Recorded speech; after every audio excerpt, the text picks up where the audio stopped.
All right, how do we solve this question? Question में आपसे पूछा गया था ascending order of acidity of OH group, acidity of OH group in the following compound. तो acidic nature compare करना है आपको OH ग्रुप का। ठीक है।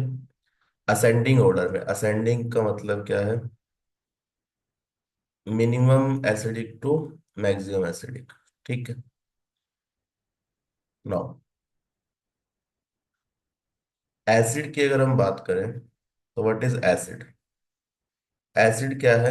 H प्लस डोनर, जो H प्लस डोनेट करता है सॉल्यूशन में।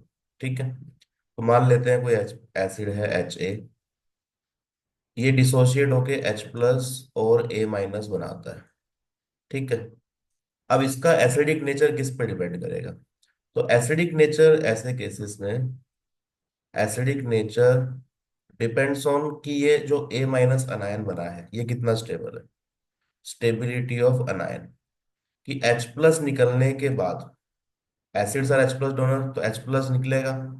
H प्लस डिसोशिएट होने के बाद जो अनायन बना उसकी स्टेबिलिटी क्या है? तो स्टेबिलिटी ऑफ अनायन। तो ये अनायन जितना ज्यादा स्टेबल होगा ना उतनी ही रिएक्शन फॉरवर्ड डायरेक्शन में जाएगी, तो उतना ही H प्लस आएगा। तो ज्यादा स्टेबिलिटी है तो ज्यादा H प्लस बनेगा, तो एसिडिक नेचर ज्यादा होगा। ये जो अनायन है इसको आप एक और नाम से जानते हैं, दैट इज कॉन्जुगेट बेस। तो कॉन्जुगेट बेस स्टेबल होना चाहिए एसिड को स्ट्रॉन्ग होने के लिए। ठीक है। तो कॉन्जुगेट बेस क्या है?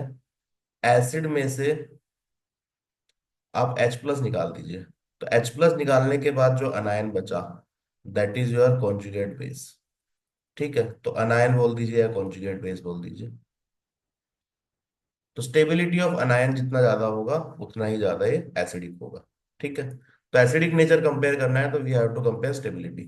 तो यहाँ पे आपको क्या करना है, यहाँ सारे OH ग्रुप से H प्लस रिमूव करके अनायन की स्टेबिलिटी देखनी है। ठीक है। So let's check that. यहाँ पे आप देखिए कौन सा अनायन बन रहा है।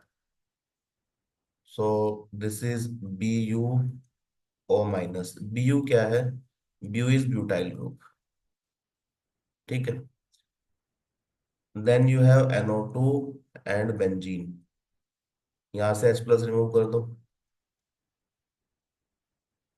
इसके बाद you have this O minus, यहाँ से H प्लस रिमूव करेंगे। Me क्या है? मिथाइल, तो ये CH3 है। दिस इज फिनॉल, तो रिमूव H प्लस, तो ये आपका एनायन बन गया। ठीक है। यहाँ पे रिमूव H प्लस, तो this is O minus NO2 and this is NO2। ठीक है। तो अनायन जितना ज्यादा स्टेबल होगा उतना ही एसिडिक नेचर ज्यादा होगा। अब स्टेबिलिटी ऑफ अनायन देखो कैसे देखेंगे। तो अनायन पे क्या है? Negative charge. जो भी नेगेटिव चार्ज कम करेगा, जो ग्रुप नेगेटिव चार्ज कम करेगा वो क्या करेगा? अनायन को स्टेबलाइज करेगा। ठीक है।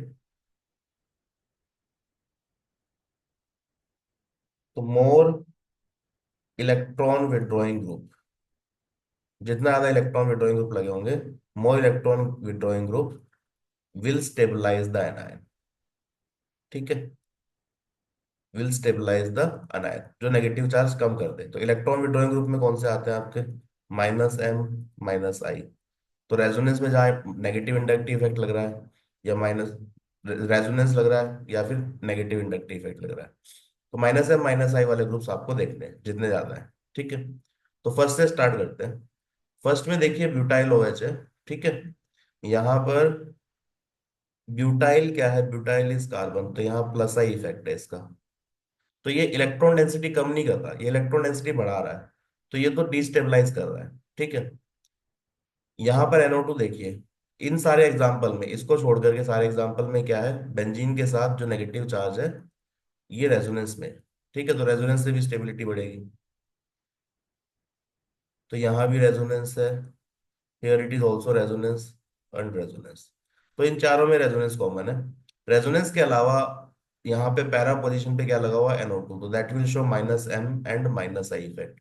तो ये इलेक्ट्रॉन पुल कर रहा होगा ऑक्सीजन से, तो ऑक्सीजन पे इलेक्ट्रॉन डेंसिटी कम हो जाएगी। इलेक्ट्रॉन डेंसिटी कम होगी तो स्टेबिलिटी बढ़ेगी, नेगेटिव चार्ज कम हो जाएगा। ठीक है। OCH3 अपोजिट है। ये बेंजीन पे इलेक्ट्रॉन डेंसिटी बढ़ा रहा है, ये प्लस एम इफेक्ट शो कर रहा है, तो it will increase the electron density, तो ये डिस्टेबलाइज कर रहा है। ठीक है।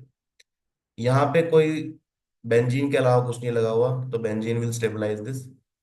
इसमें देखो, यहाँ पे दो NO2 है, माइनस एम माइनस आई, ऑर्थो और पैरा पे, यहाँ भी माइनस एम माइनस आई। ठीक है। तो ये दो ग्रुप मिलके यहाँ पे इलेक्ट्रॉन डेंसिटी कम कर रहे हैं, तो वन वाले से तो बेटर है, दो ग्रुप लगे हुए हैं। तो यहाँ पे कोई ग्रुप स्टेबलाइज नहीं कर रहा बेंजीन को, बेंजीन पे। यहाँ पर एक नेगेटिव इंडक्टिव इफेक्ट और नेगेटिव माइनस एम है। यहाँ पर दो ग्रुप NO2 लगे हुए, इलेक्ट्रॉन विड्रॉइंग ग्रुप। यहाँ पे इलेक्ट्रॉन डोनेटिंग ग्रुप है, तो ये डिस्टेबलाइज कर रहा होगा। तो देखो सबसे कम स्टेबल कौन सा होगा, सबसे कम स्टेबल होगा जो प्लस आई शो कर रहा है, ये तो इलेक्ट्रॉन डेंसिटी बढ़ा रहा है, तो ये लीस्ट स्टेबल है। ठीक है। और यहाँ पे मैक्सिमम जो है आपके माइनस एम ग्रुप लगे हुए हैं, इलेक्ट्रॉन विड्रॉइंग ग्रुप लगे हुए हैं, तो दिस इज मोस्ट स्टेबल। तो ये हो गया सबसे ज्यादा स्टेबल। तो आपको देखना है लीस्ट टू मैक्सिमम। तो स्टेबिलिटी ऑफ अनायन अगर आप चेक करें, ठीक है, स्टेबिलिटी ऑफ अनायन, स्टेबिलिटी ऑफ अनायन, तो अनायन की स्टेबिलिटी देखते हैं। तो स्टेबिलिटी चेक करने के लिए नंबरिंग कर लेते हैं इसका। Let's say this is number 1, 2, ये 3 है, 4, सी डी के कॉरस्पॉन्डिंग 4 है, ई के कॉरस्पॉन्डिंग दिस विल बी 5। तो स्टेबिलिटी कंपेयर करेंगे तो ये लीस्ट स्टेबल है, तो 1 इज लीस्ट स्टेबल। ठीक है। 5 इज मोस्ट स्टेबल, ये सबसे ज्यादा स्टेबल है। अभी इस बीच में देखो, ब्यूटाइल के बाद butyl is least stable due to no resonance and plus I effect. अब इसके बाद देखिए यहाँ पे ये प्लस एम भी डिस्टेबलाइज कर रहा है, तो ये रेजोनेंस वाले में सबसे खराब कौन सा है, सबसे लीस्ट स्टेबल कौन सा है, थर्ड वाला, because it is showing plus M effect, तो इलेक्ट्रॉन डेंसिटी बढ़ा रहा है, बाकी सब डिक्रीज ही कर रहे हैं। तो 3 सबसे कम होगा इनमें। देन 2 और 4 में क्या है, यहाँ पे NO2 लगा हुआ है जो स्टेबलाइजिंग फैक्टर दे रहा है, यहाँ पे कुछ नहीं लगा हुआ, तो this will be less stable then the second one. तो देन 4, और उसके बाद क्या हो जाएगा, सेकेंड, और सबसे ज्यादा क्या होगा, फिफ्थ। तो 1, 3, 4, 2 एंड 1। तो इसी ऑर्डर में आपका एसिडिक नेचर भी होगा। तो एसिडिक नेचर की अगर हम बात करें, तो acidic nature will be A, 3 corresponding क्या है, C, 4 A corresponding D, and B, and then you have E. ठीक है। तो ACDBE चेक कर लेते हैं किस ऑप्शन में आ रहा है। ए सी नहीं आ रहा है यहाँ पे, ए के बाद सी आ रहा है, फिर डी आ रहा है, ACD, ACDBE, okay. So option 2 is the correct option. तो यहाँ पे 2 ऑप्शन आपका सही हो गया। अब देखो यहाँ पे रिकैप कर लेते हैं क्या समझा हमने। हमें पूछा गया है एसिडिक नेचर कंपेयर करना है OH ग्रुप का, तो एसिड क्या होता है, H+ डोनर। अब एसिड H+ डोनेट कब करेगा, डिसोशिएट कब होगा, जो अनायन बनेगा वो स्टेबल होना चाहिए। ये जितना ज्यादा स्टेबल होगा उतना ही एसिडिक नेचर ज्यादा होगा, उतनी ही ये रिएक्शन फॉरवर्ड जाएगी।